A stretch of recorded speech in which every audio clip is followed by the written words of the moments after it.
Hola mga katropa, ito continuation ulit tungkol sa katarungang pang-barangay law.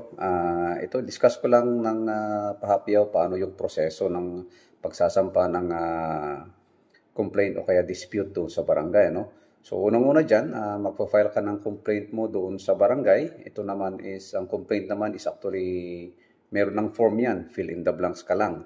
And then once na na-file yan, the following day na natanggap yung complaint mo, isusumon ni Kapitan yung respondent para kayo ay magkaroon ng mediation. So, from the time na na-file yan, mayroong 15 days si Kapitan para i-mediate kayo.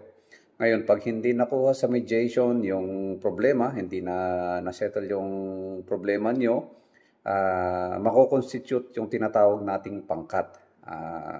Nasabi ko na one time na yung pangkat is manggagaling yan doon sa lupon members.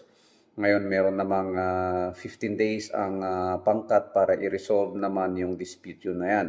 Although extendable naman ito for another 15 days. Pag hindi pa rin na-resolve doon sa pangkat o pangkat ng tagapagkasundo, yan ang full na ibig sabihin ng pangkat, magbibigay ngayon sila ng certificate to file action.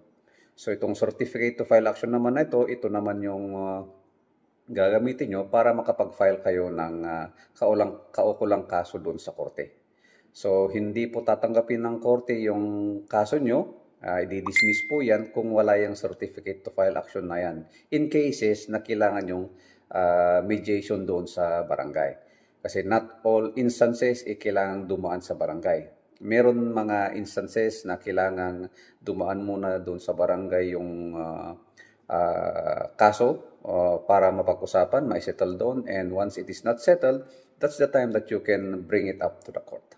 So ganun po ang simpleng takbo ng kaso doon sa katarungang pambarangay law. See you.